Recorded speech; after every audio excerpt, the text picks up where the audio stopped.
Welcome back to the Center Right. It's good to see you again. I hope that things have been going well for you and that you have been blessed. We're going to talk today about the illegal immigration issue.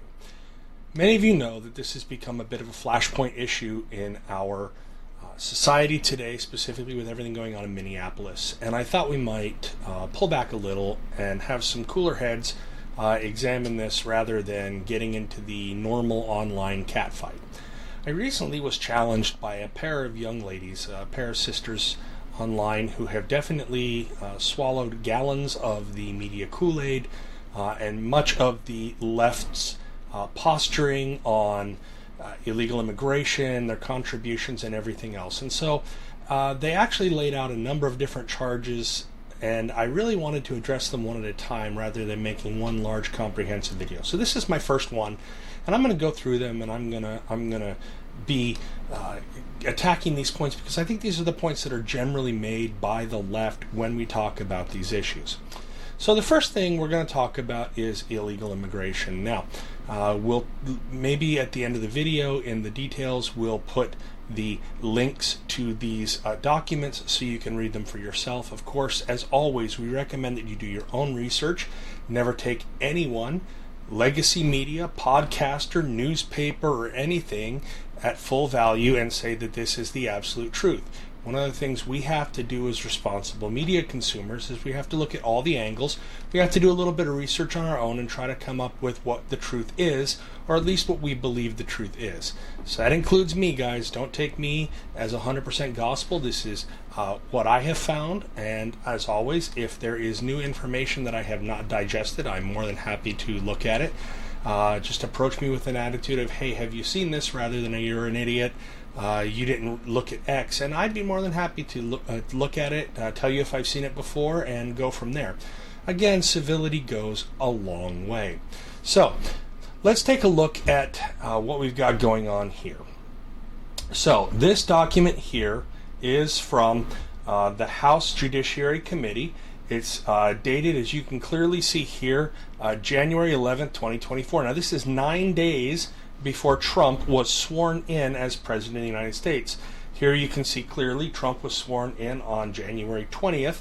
So this, all of the groundwork for this report would have been done during the Joe Biden administration, and this report would have been compiled during the Joe Biden administration using data from the time that Joe Biden was in office. So this is a report created under a Democrat president. A Democrat president was operating the country and their policies were in force. So rather than give you something that someone could say is biased, or you're just grabbing things from Trump's time and whatever else, we're going to go back in time. We're going to rewind a little bit to, when we have the full impact of Joe Biden's policies. This is the end of his presidency, and we're seeing the repercussions of what he has done in office.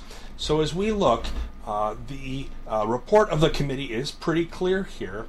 They estimate that the illegal immigrants in 2019 paid roughly $5.9 billion in federal income tax, $16.2 billion in Social Security tax, and $3.8 billion in Medicaid taxes. So let's stop there for a second. I want to do some math, and let's take a look at what we've got going on with the math here.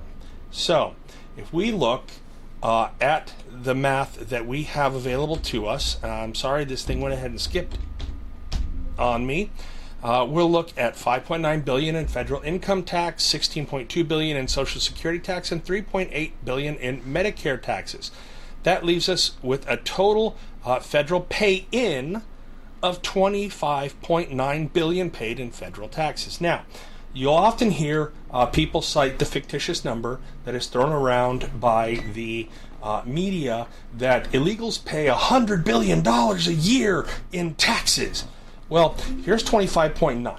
Where do you get the rest of it? Well, the rest of it comes from state taxes, okay? And I really doubt that they're making up $74 billion in state taxes. That to me sounds highly suspect, but let's give them the benefit of the doubt. Okay, let's give them the benefit of the doubt there and say that they found some report somewhere that does that. So what the feds came to was basically when you take all of the benefits provided, so not just federal benefits, but we're talking state benefits as well, we pay out about $68,000 per illegal immigrant per year. Now, how does that happen? Because the left will often decry, oh, well, illegal immigrants don't get benefits. They don't get Social Security. They don't get the Medicare. They don't get all these entitlement programs. Well, we know that they often participate in food stamps and the SNAP program. We also know that they participate in many state programs, including Medi-Cal and other programs to that effect. And there's also emergency room visits and things like that where they perform a sleight of hand. So they say the money isn't going to the illegal immigrants, it's going to the hospitals to pay for the care that these illegal immigrants received. Okay, that's just a verbal trick. That's verbal judo. It's them attempting to say that, oh, we didn't give the money to the illegals, we gave the money to the hospitals. Well, why did the hospitals incur that billing? Well, the hospitals incurred that billing because they were giving medical care to illegal aliens.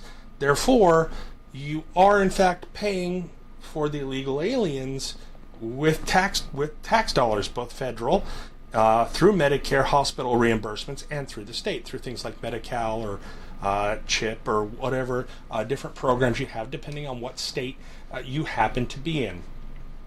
Now, they say, and again, I believe this is a very generous number.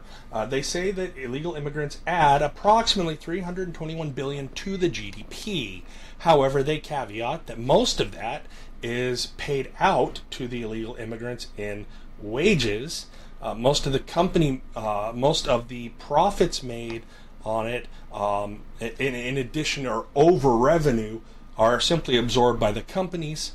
So any savings that the company would have gotten, by using illegal immigrants, is minuscule compared to what we pay out in terms of benefits. And how does that work? Well, let's take a look.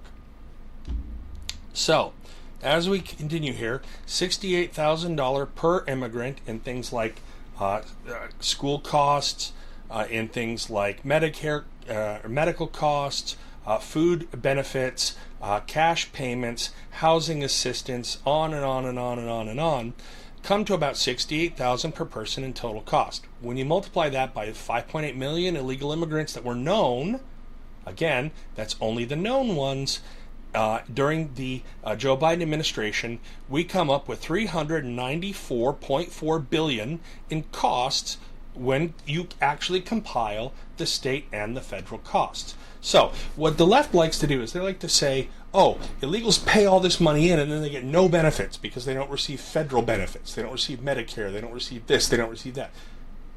But what we're seeing is that they do receive benefits. They just receive it at the state level. Now, that's not consistent across all states. Obviously, states like Texas, Oklahoma, Florida, many of your other border states don't participate in giving them state benefits because of the high cost of those states.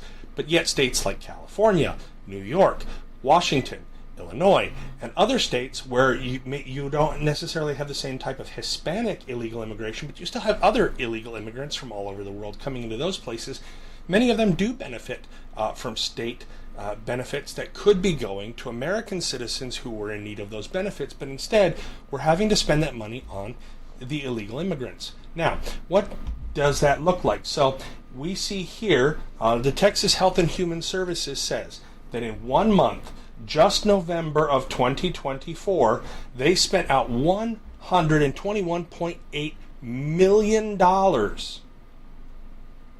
in health benefits for illegal aliens. Now, again, they don't pay that money to the illegal immigrant, which is why the left gets away with saying, oh, this money isn't going to the immigrants. No, it's not going to the immigrants. That's true. But it's going to the hospital to pay for the care of these illegal immigrants. So if you take that and you multiply that out, that, folks, is $1.461.6 billion a year, and that's only in the state of Texas. That's how we end up getting to these numbers of $68,000 per illegal immigrant per year. So this is not a small thing that's going on here when we talk about the cost to society of illegal immigrants. So what does it look like, however, when we look at we begin to put it all together.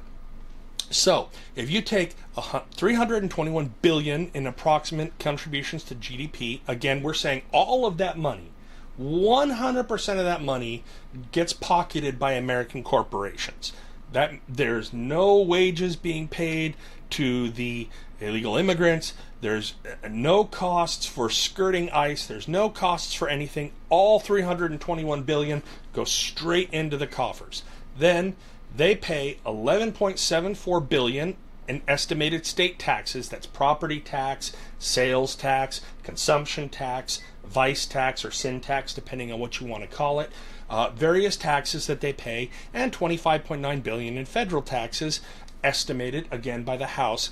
We come up with a total contribution to American society of 354.68 billion in total approximated contributions. But when we take the 394.4 billion in costs and we take out the 358.64 billion in contributions, we come out with a net cost to our nation of 35.76 billion that is just lost to illegal immigrants every single year. And these are with some of the very best numbers that we could possibly give them. So we're now being as nice to them as we can and saying, hey, look, we're going to give you all the benefits of the doubt that we can possibly give you.